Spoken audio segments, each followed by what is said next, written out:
Good day, everyone. My name is Tori Giffen. I am the Assistant Director of Online Programs, and we are very excited to continue our instructional design speaker series again today. It's great to see so many of you.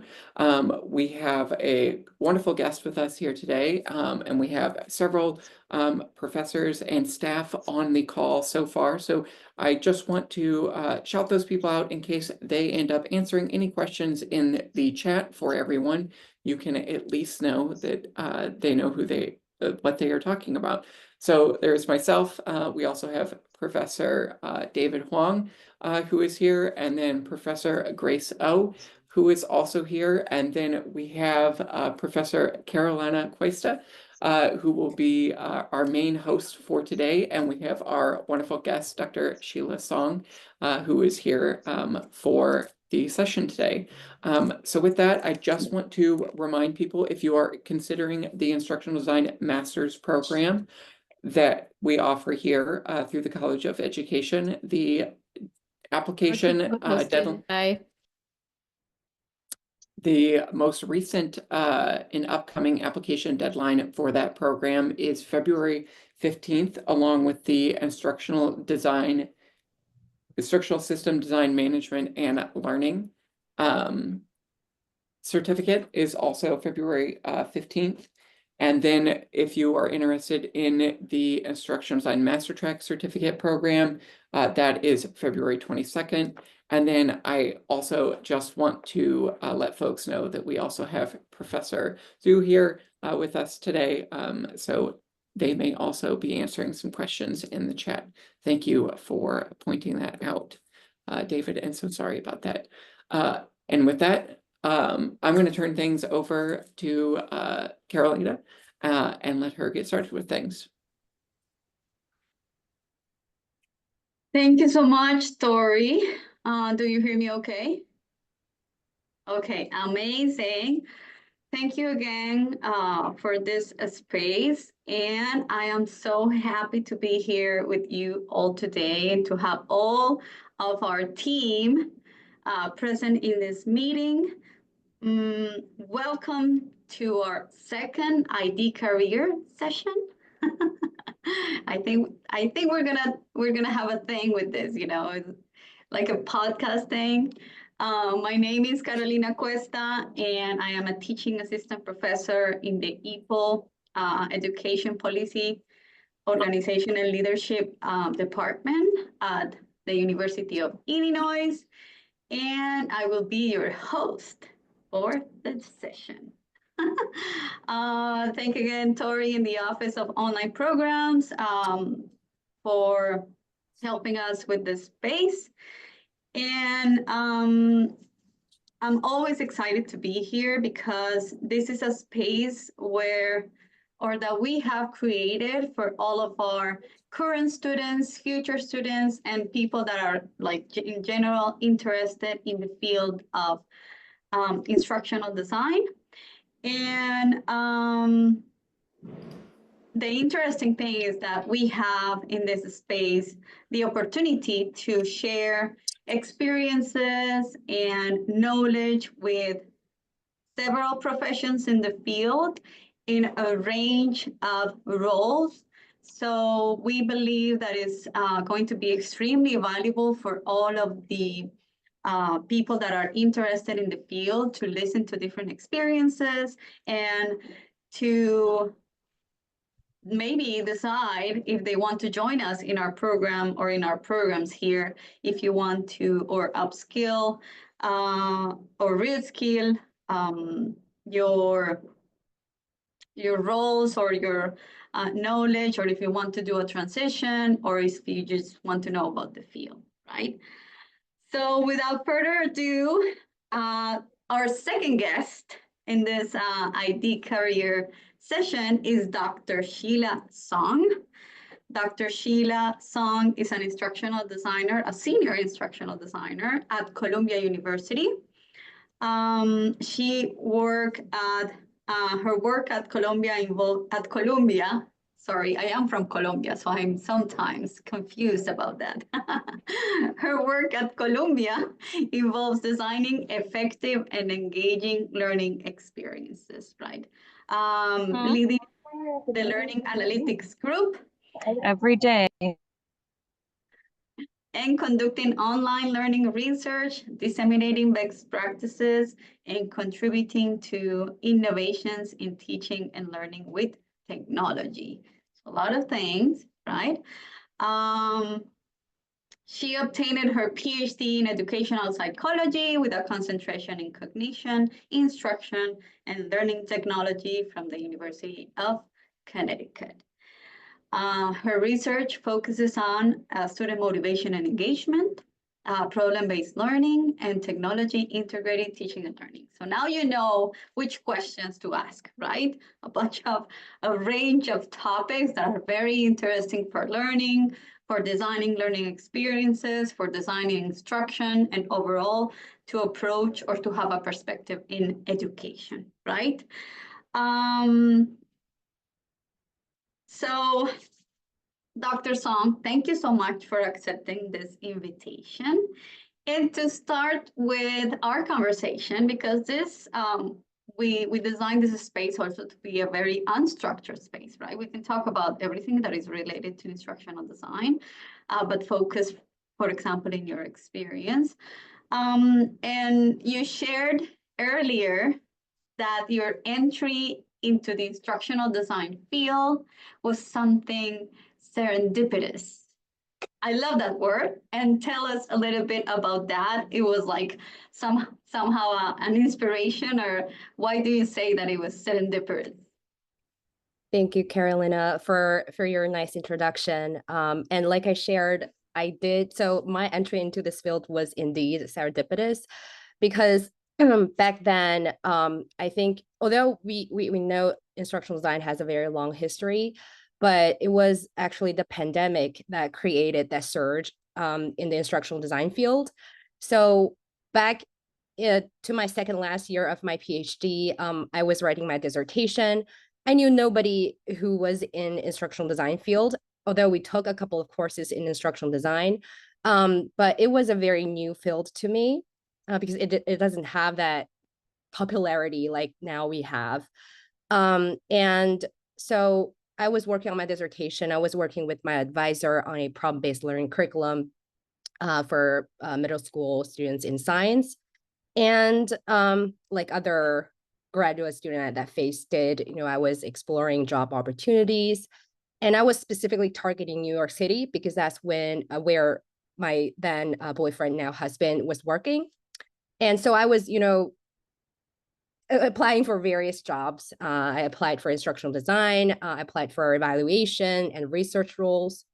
And I saw this job opportunity from Columbia University. They were launching their wealth management program, which was a problem-based learning program. And they were hiring an instructional designer who knew well in PBL, and then who had, background in learning science. And I was like, this is a good fit. So, I applied and I got back from them, in just the next week. And then I got hired because it was a good fit. So, and then I was in this job. I stayed in this job for 6 years. If you asked me 6 years ago if I would have, stay in this job for 6 years, I didn't know, but it was very a coincidence that I got into this field and I really enjoyed it. Yeah. Amazing, that story. I think that some of our students that are currently in some of our courses, they are thinking about how to apply, for example, to instructional design jobs or roles, or what is the difference between the different type of roles, because you see like learning designer, instructional designer, learning experience designer. So some of them have like this doubt on how to apply. And my question is, like, for example, in your case, how your academic background prepare you for applying to this job? Like what skills would you highlight that help you get into this role and be in this role for 6 years and enjoying it as I hear that you enjoy it? Yes. I think the most important quality that got me into this job at the first place, and is also what we are looking for when we, hire new team members, is the foundational knowledge in learning science, because that's the core of instructional design. Although technology is very important, that which I will talk about later, but we always emphasize on their understandings on various learning theories, frameworks, and more importantly, their application to various instructional strategies. How they can be applied in designing learning activities, how they can put these theories that they learned from grad school into practice. And we also, I also think, digital skills is very important. And I put it on the second of the list after your knowledge in learning science. And I think it goes beyond basic technology skills. It's more about effectively using these digital tools to create this engaging and impactful learning experience that complement your knowledge in learning science. So those two goes hands in hand. And I think one of the reasons that I got hired, and I think it's unique to Columbia University, it's not all the higher ed ID jobs require that you do have data analysis and evaluation skills. But here we do, our instructional designers do we do assess and evaluate our designs and our choice of technology. We look at we design surveys, we collect feedback from the instructors, from the students, and we do studies that look at our course designs, and then we use those results to inform redesigns of those courses. Or when we decide to use the same piece of technology in a course, we look at how we did use that in previously, and how can we improve that design. So I think that's not all the ID jobs require that you have this skill, but it's a very good to have skill, because I think a lot of the institutions now are increasingly relying on data-driven learning analytics and how it can be applied in instructional design. I think those are critical skills and what got me into this job. And I think those are still very good skills to have if you want to explore instructional design. Thank you. Thank you for that answer. So we have foundational knowledge, knowledge about learning technologies and tools and how to integrate them and evaluate them, and also data-driven and learning analytics, right? Can you Yes. tell me a little bit more, how do you develop these skills of learning analytics? Did you, for example, learn about them in your program, or did you learn it more while you were, like, for example, doing your job? Mm-hmm. Most of it I learned back in my grad school. I do have a background in evaluation. So I took a certificate. Was it a program? It's not a program, but it's a certificate, a graduate certificate in evaluation, and that was my second kind of field of exploration. So like I said, I did apply for instructional design and evaluation, and that happened to be a quality that Columbia was looking for. But I think my skills continued to evolve when I got into this job as I was doing. So part of the reason I really enjoy working here is that I'm not wasting any of the skills that I learned back in grad school. For example, when we want to look back on our designs, we, design surveys, we conduct studies, we do interviews, and we do data analysis. And then we use those results to inform our future design. So as I got into the job, I continue to evolve and learn from my colleagues and from the instructors I work with. I continue to develop my skills in the data analysis field.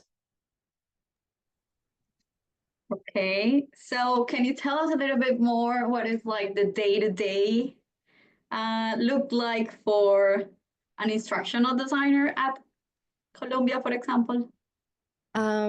So I have to say, so I've never worked in corporate trainings. So all my entire career history, I've been working at Columbia because I really enjoyed working here. I think it offers a great work-life balance. So our core, so the main job responsibility is course design. So each semester we work with various programs with subject matter experts and other stakeholders, other teams like educational technology team. We work with online support team and program directors and administration, their administrators. And we learn about the program. So usually when they are launching a new course or when they're redesigning their courses, we meet with them to learn about their program goals, how this course fits into the division of their program. And then we meet with the instructors to design courses across various modalities. We do online, we do hybrid, sometimes we do face-to-face. And then, so we also support we support arts and science, which has 5 schools. So School for Professional Studies is one of those schools. So we do work with, instruct big names in various fields. We work with, biology, we work with law. So one of the interesting things or the things that I like about being in higher ed is you get to work with, different types of different experts, big names. And you will find that, those big names have very, very interesting personalities. So that's our core job responsibility. And then we also do faculty consultation. So course design usually is 1 semester or 2 semester. We work with that faculty. Usually we work on, 3 or 4 courses each semester. And then we also have this consultation that usually lasts about 30 to 1 hour. So the faculty across arts and science can sign up for consultation when they have questions in, for example, syllabus design or learning activities design, or how to do like a Canvas trick on things that they want to do or create an activity. So all types of needs. So they can sign up for a consultation and we will hop on and help them solve the problem.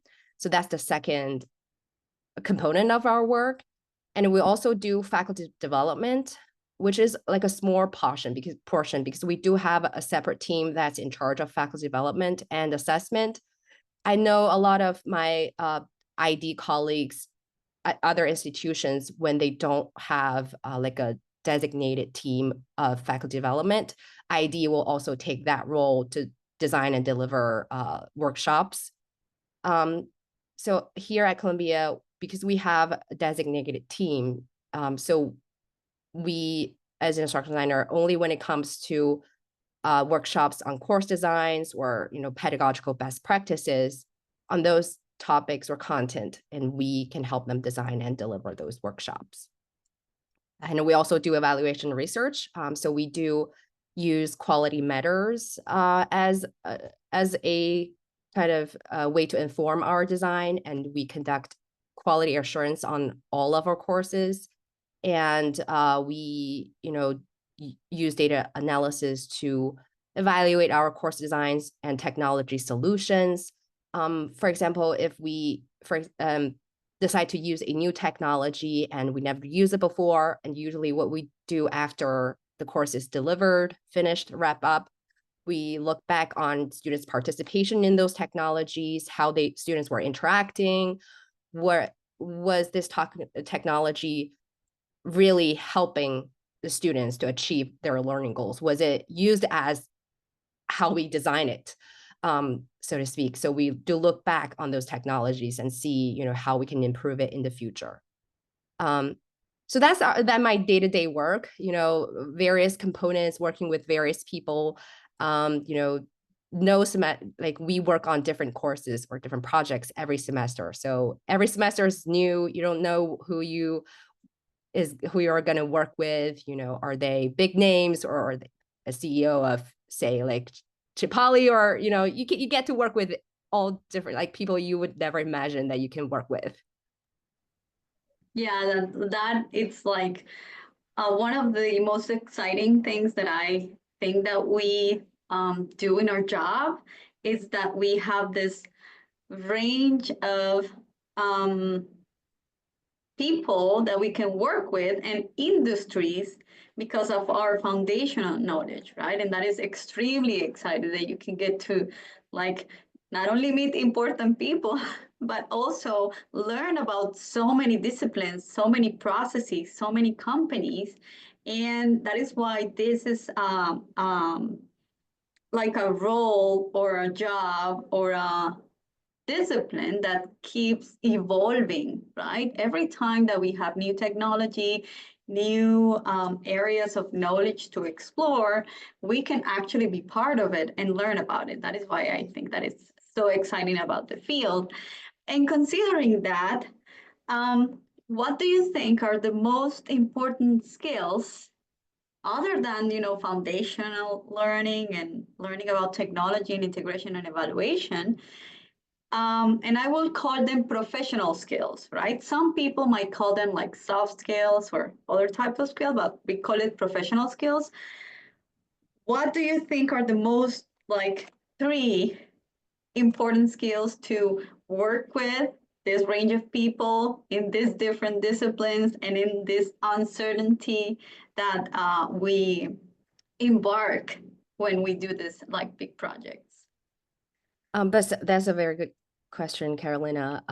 I think besides, the basic skills that all ID job requires, the soft skills that I would say, three soft skills that are most importantly that I can think of. The first one is collaboration skill, because you are going to be working with subject matter experts. And a lot of times, because they're experts in their field, although they're not necessarily have to be a learning expert, but because they are so used to being the expert in the room, so they have their opinions. So you have to find a way to impact their learning design without impacting, you know what I mean, just making those suggestions while respecting their expertise. So those kind of skills, I think, is very important because you want to maintain a good relationship with the subject matter experts, and you don't want to overcross the line because a lot of times they have their own working style and they have their unique ways of doing things. You have to respect that, but you have to cat hurting them to make sure that the product that comes out maximize student learning experience. And that also relates to the second skill that I want to say is very important, is project management skills. That was one thing that I never thought that I needed before I went into the field. I always thought that I was the expert in learning. I don't need to manage projects, but part of the ID job is to manage the projects, be able to manage the timeline, to manage the stakeholders, because there will be various stakeholders involved. The program will have their visions, the subject matter expert have their visions. And sometimes at some institutions, you also have to manage budgets and manage expectations of various teams. So I recently took a course in project management, and I learned a lot because I think that was, if you don't know that this is required as part of the ID job, you will get surprised and you will get frustrated. So I would say project management is definitely a good skill to have if you want to perform exceptionally as an ID, because you do have a deadline to work with, because the course is launching in January next semester. So you have to be able to wrap it up with good quality by the end of December. But so you have to be able to manage the stakeholders, manage the subject matter experts, and manage the timeline. And I think the last one I would say is the ability to adapt and to learn continuously, especially with, the trend, like all different trends that are going on. I think being instructional designers, you don't have to know everything, because a lot of people, especially when you work with, people who don't know what instructional design is, they always refer you as the technologist. They expect you to know all different sorts of educational technology out there. But that's not the case. We are not expected to know every piece of educational technologies out there. But it is important for us to be able to keep up with the trends, to be able to quickly learn how to apply those technologies into our design. For example, with the emerging trends of AI, we must be able to adapt to this new knowledge and how to use AI in learning, and how to quickly upskill ourselves through the webinars or other professional development opportunities that are out there. So I think, yeah, those are the three skills that I think, soft skills, I think that are very important. Do you have like a bonus one? Because I know that we need a lot, but maybe do you have a bonus one? Like, oh yeah. I think it's just, don't easily get discouraged when you are when people kind of disrespect you. I know it's a lot to think about, especially when you're working with, if I'm speaking purely relates to higher ed, like working with big names in their field. You have to be able to advocate for yourself, advocate for the things that you're doing, and be able to manage your expectations. Don't get discouraged if people don't know what you're doing. It could simply because you just don't know what instructional design is. If they refer you to as the Canvas people, or the button clicking people, don't get discouraged. You're worth more than that, and that. Amazing. I love that. Yeah, it's kind of a resilience, right? Yes. Because when you're working on learning projects, that is what we know, right? So we put our souls into it sometimes. And when you make the proposal to some of your subject matter experts, they might say, no, you don't know what you're talking about, right? So we have to be resilient and not take it personally, right? And we are here in this field to help others learn, right? And that should be the intentionality of what we do. But sometimes it's hard. I recognize it. And when you are like so many years in the field, you not get used to it, but you try to manage it in a way that could be valuable to everyone who is like in the project. So thank you for sharing that. Yes, of course. Especially when, for example, I can give you an example that speaks to what I was saying. If the instructor wants to do just 2 assignment for the whole semester, 1 midterm, 1 final, and they're all exam based, while this course is very practical based learning, they don't want to have any interactions between the students. They don't want any engaging learning activities.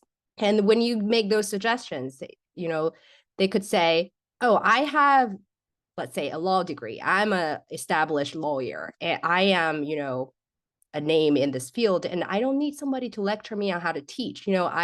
So when you are spoken to like that, you have to find a way around, that is like the collaboration skill or people skill I was talking about, advocating for things that you're doing, when needed, give them the science background or the learning science background that you're equipped with, persuade them through the more scientific based evidence.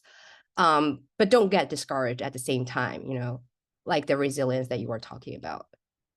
Yeah, thank you. That resonates a lot with everything that we do. And for our audience here, you can now see how multifaceted, interdisciplinary, resilient this ID professional needs to be, right? So it's not only I'm gonna do, my graduate program or my certificate, I'm going to take this lesson in foundational knowledge, you have to acknowledge that there are other skills that we also need to develop while or if we want to participate in this field. And there are some comments in the chat, and people are suggesting others like grid, cultural competence that is very important now that we have this opportunity to share our knowledge with the world, right? How can we design learning experiences that are culturally appropriate, right? Or that could help different teams around the world. So those are also very important skills and knowledge that we need to develop. And in that sense, some of our students ask that if they need to be, for example, graphic designers to be an instructional designer, or if they have to code to be an instructional designer. What do you think about that? I think those skills are the skills that you learned in your job, not before you have the job. You don't have to have coding skills to apply for a job, because I don't usually, maybe I'm not looking at enough hiring ads, but that's definitely not one of the core skills that you have to have. In higher education, what we look for the most is your ability and your experience in designing online and hybrid learning experiences, because that's the trend now. Like, it's the trend that we're all going with. So we are looking at your experience in designing courses or syllabus or job aids. If you don't have those experience working as an instructional designer or in an instructional design capacity, we look for, have you, for your course projects, have you designed anything that is interactive and engaging? We don't specifically look for infographic designers or coders. Those are not necessary skills. I can only speak for higher ed positions. Yeah, thank you. And like we in our courses, we try also to evaluate some role requirements for different industries, and it varies depending on the need, right? So some of our students are sometimes confused because some companies or some industries ask for a lot of skills, but now we know that foundational knowledge and the ability to design engaging, motivational learning experiences is the base. And then you can develop other skills while on the job, right? Yes. That is very important. Yes. And I think, for example, when we are hiring, new team members and interns, we don't require they to know every LMS or know every story, for example, storytelling platforms, or all the different technologies. As long as they know and used one of them, and they show continuous learning abilities, then I think they're qualified. As for example, when I applied for a job, Columbia used Canvas, but back then when I was in grad school, we used Blackboard. So I've only worked with Blackboards. I've never used or learned about Canvas. But that wasn't an issue with the hiring team. As long as one learning managed system, have experience with it, used it, and not Excel, but did something with it, and you show that you can continue to learn, and then you have an open mind, they would assume that once you get into the job, you can master a new learning managed system or master a new technology easily. So you don't have to hunt down every educational technology that's out there. Just pick one or two that you're more comfortable with and do something with it. We do look for what you actually did with it. Even though you don't have a work experience, you can volunteer, find your professor or volunteer to help them with a putting a module content online with a course, or help them to redesign an activity. So we really look for what you actually did with the knowledge that you had, not you have to know everything out there in the world. Yeah, thank you for that. It's reassuring, I think, for some of our students. And talking about what you do with what you know, we encourage our students here to start designing a portfolio from scratch, right? In one of our courses. What do you think about portfolio, and what do you recommend for students that are starting in this journey, and how to build that portfolio? And for example, what do institution like Columbia looks in a portfolio? I think portfolio is very important, and I'm very glad that's one of your course projects because it's very important. There are various free web building platform out there, and there's also, if you have access to Articulate Rise, you can also create a portfolio over there. And I think what we look for because we do have an internship program that we run twice a year. And then, so for our internship program, we look at their portfolios. If they have experience working as an ID or in any capacity, we look for their course design samples, how they designed an online or hybrid course in an LMS. Or we look at if they have created any type of job aid that discusses the best practices in education, or a job aid that helps faculty or students to navigate the LMS or navigate a particular digital tool. We also see if they have, design a course that they can attach a syllabus. This is a syllabus that they designed or redesigned, or a course alignment map that they used when redesigning courses, how the course content or the instructional strategies are aligned with the learning objectives. So these are the things that can showcase their knowledge in learning science and instructional design, and that they actually did something with that knowledge. And for our internship program, because a lot of students we look for specifically students that have not graduated yet. So a lot of them don't have that experience as an instructional designer. So a lot of the things that I've seen in people's applications are, some people, they find an existing syllabus online, or they ask for their professor's approval, and they use their syllabus, a face-to-face syllabus, and redesign it for an online course, or redesign one module for an interactive online module.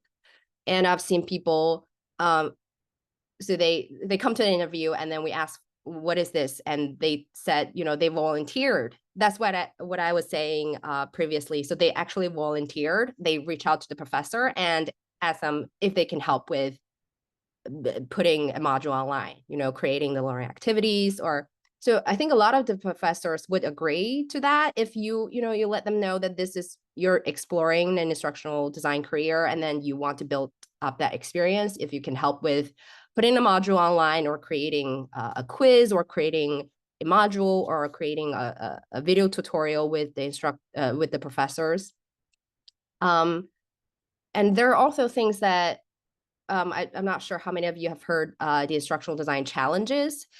So Articulate Rise or Articulate 360 have this called E-Learning Heroes Challenge. So they post these challenges on their website, and you can pick one of those challenges to design a project. So if you are looking for something to start with, you can always look at those challenges, because those are the things that most instructional designers are having or are struggling with, or are indeed challenges. If you can find a way to resolve those issues, or somehow solve those issues in your project, and then put that on your portfolio, that's another I think would be a great project to showcase your skill.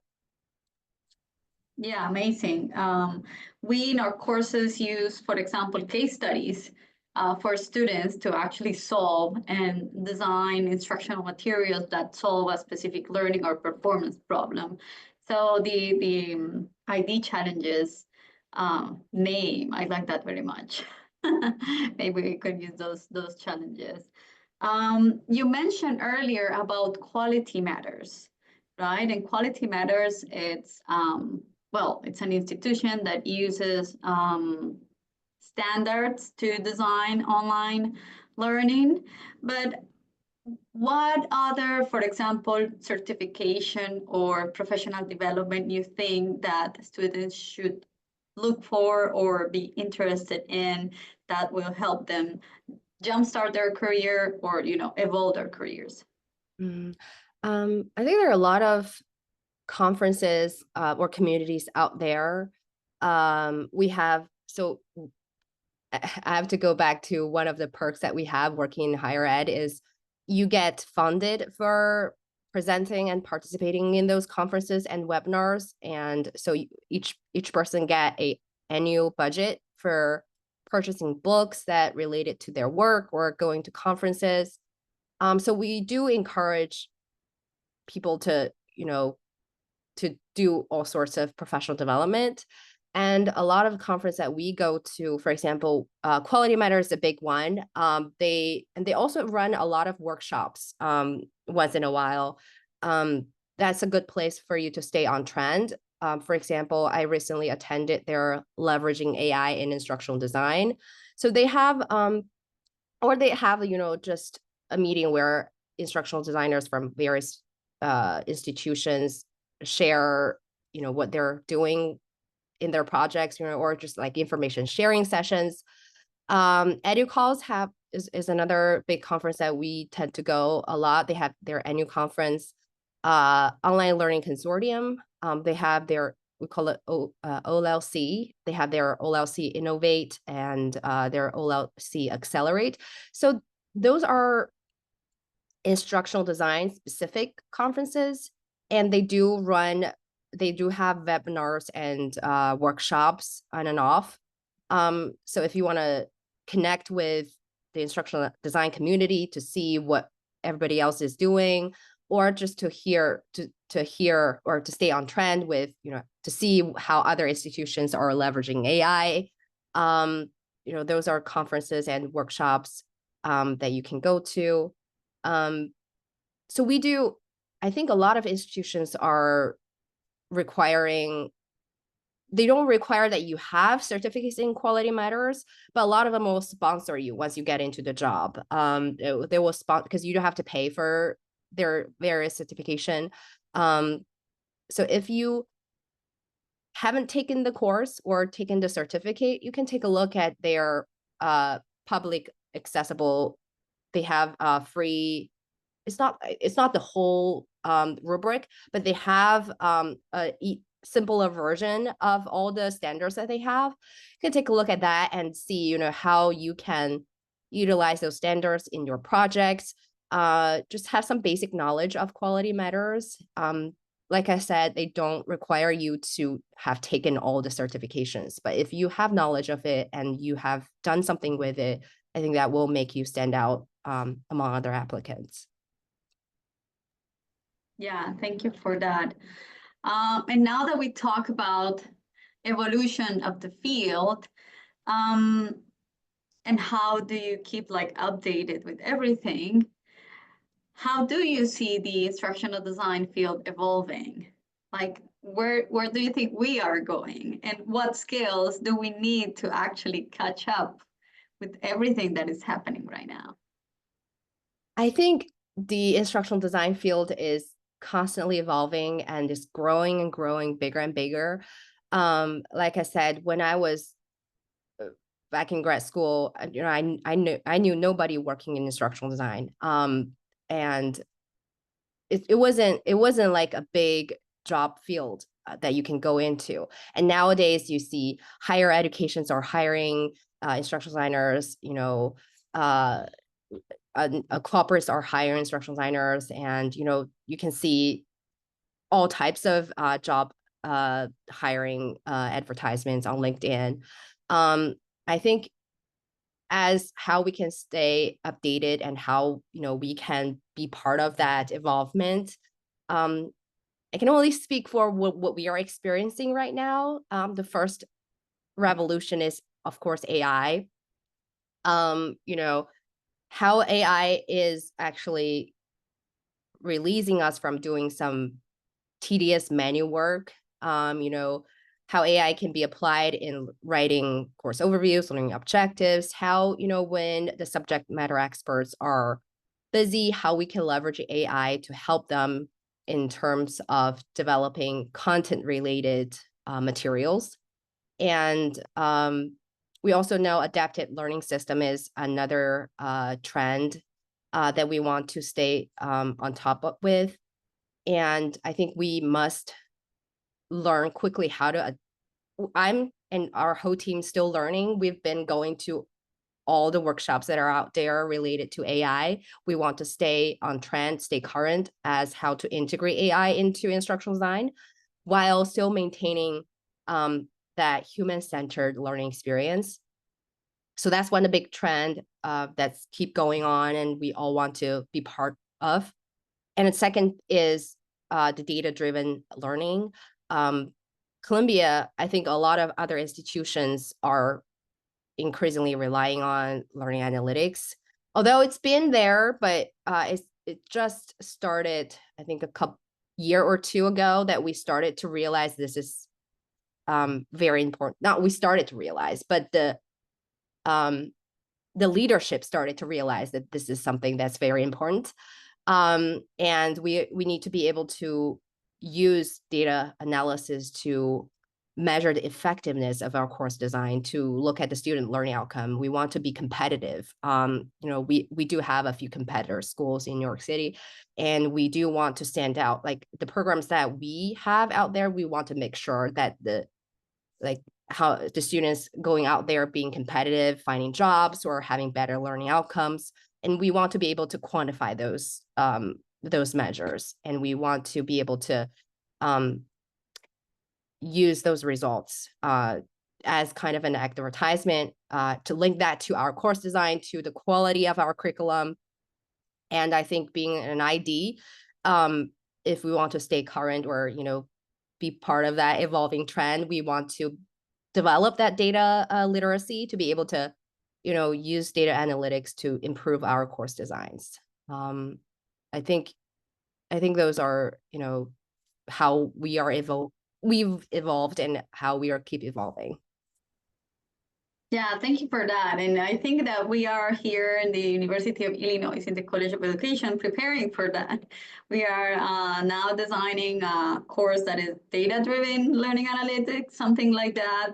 So our students can have that opportunity to explore that knowledge. So we also think that is very important. And now to start wrapping up, all this picture of the field that is very exciting, interdisciplinary, complex, right? Role dependent. What do you recommend for students that are trying to look for a job in instructional design? Because we have some students that, they finish our master, they finish our certificates, and they're like, okay, how do I look for a job? And they get overwhelmed because there's a lot of opportunities, but all these opportunities are different. And you talked at the beginning about the fit, right? The fit with Columbia. How do you recommend students try to find that fit? Do you have any suggestions for that? So I have only worked in higher ed, so I can only speak to higher ed. But I do have colleagues who are working in corporate sectors. I think these are very different paths. The people that you work with, and then the day-to-day job, what does that look like for you? I think those are very, very different. I would suggest you start just finding your passion. Do you want to, let's say, be part of creating learning experience for the students, working with various people, or do you prefer, working on trainings, or in employee evaluations? So those are very different routes. And I would suggest if you want to work in higher ed, a lot of institutions have internship programs that they run. It's not like internship in a corporate setting where you get a chance to be a full-time after the internship concludes. For example, here at Columbia, so we run this program twice a year, and then we only recruit students that are still in school that are exploring a career as an instructional designer. So we don't guarantee that you get into the team as a full-time, but we do have recurring. We recently hired a junior instructional designer that was once our intern 2 years ago, and then she graduated 1 year ago, and we happened to have an opening, and she applied and she got in because she knew everybody that was on the team. But in those roles, you get to explore what it's like working in higher education. Is that what you wanted? Does it fit your career goals? And I want to stress that when you were asking me about one bonus soft skill, I said, don't be discouraged. That was only very, very few instructors that you would encounter, like in my 6 years of working in Columbia. Maybe just one or two instructors that I worked with give me that kind of discouragement. It's not like, okay, you get into instructional design, I feel you get to work with those tough people that devaluing your expertise at instructional. It's not like that. So don't be frightened by that. It's only like very, very rare. So I throw that as a bonus because you could have, meet people like that, but it's not like day to day. So I think I like working in higher ed because it's in my comfort zone, and I really like that work-life balance and working with, people from different fields. And I cannot speak to corporate ID positions because I've never had experience with those. So I would say, go explore, and maybe if your school have, positions like that where you can volunteer, if, HR doesn't have issues with that, help with the instructor on something, that's very similar to what you will be doing in when you go into higher ed and be an ID. Yeah. Thank you for all those suggestions and that encouragement for our students. Sometimes they feel overwhelmed and confused because they want to check all the boxes at the same time, right? And well, although finding our passion and trying to like narrow down our aspiration is hard, is the first step, right? What actually do you want to do? What do you want to focus your effort in, right? Do you want to work in higher ed, corporate, administratively? You want to work with people? Do you want to design content? You want to focus on maybe your visual skills, right? And work toward that so you can accomplish what you want. Yes, and if you are interested in, working in higher ed, being an ID, feel free to reach out to me. Our current intern cohort, we are still, so we already have the current intern cohort. It's already started, but we are running this twice a year. So we will be recruiting again for the internship. I would say in the summer. So, that's a great opportunity for you to just, get your hands on doing things, even if you don't get in, because we do have a very competitive pool of applicants. Just being in those interviews and see what people are looking for, what qualities that you should have, going on those interviews and take a look. Even though you don't get in, those interviews will also help you learn, if you are a good fit or what skills that you need to have to be able to get into those programs. Amazing. Yeah, I always tell my students, you don't know what you don't know, but you might know if you jump into it, right? So, and that is something that we try to do here, like take that leap, even if you don't feel prepared. You will learn a lot about the interviews, about how to apply, for example, for an internship or for a job, even for a graduate program. If you try to do it, and you don't get it, you learn how to do it, right? And that is like an enormous and valuable skill and competency for us as instructional designers. So, anything else, just like to wrap up?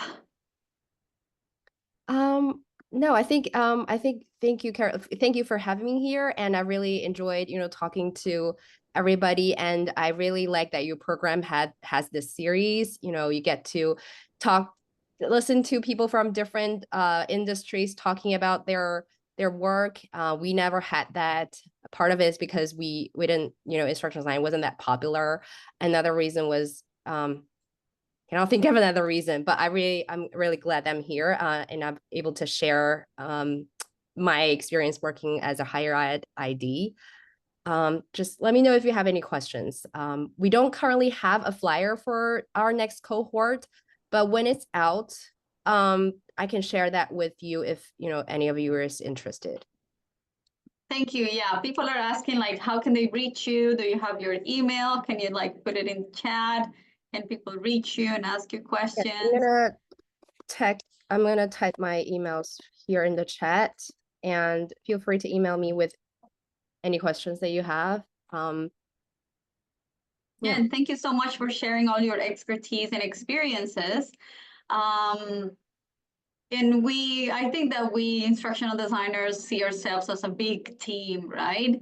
We face similar challenges and we want a better learning experience for all. So that makes us part of a big learning family. So thank you so much for being here this time. And thank you for everybody who's here. I know that, time is valuable, but I think that these sessions that we are implementing in our college and in our program are very important for you. We design them for you so you can like have this opportunity to know about different skills and different type of roles and future jobs and how can we become better educators and instructional designers.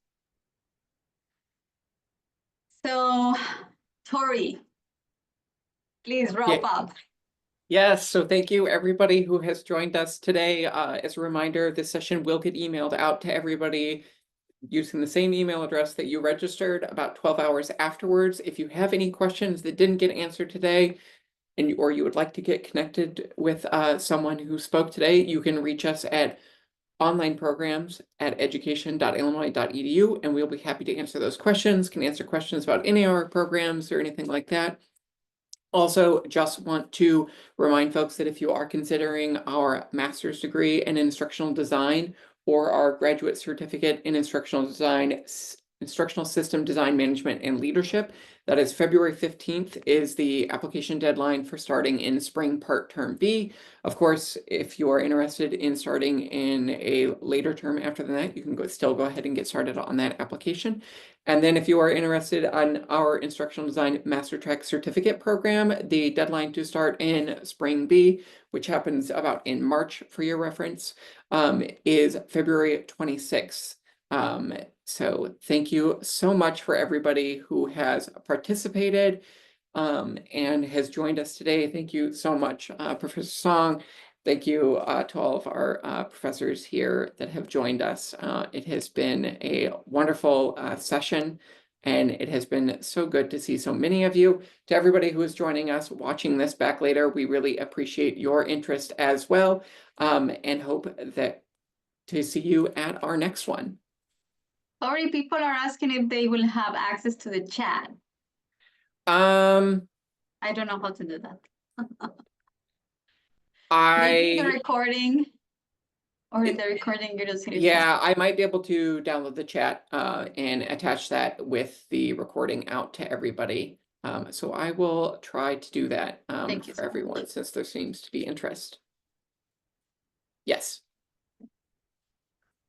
All right. Thank you so much, everyone. Have a wonderful day. You too, you as well. Bye, everybody. Thank you. Thank you. Bye.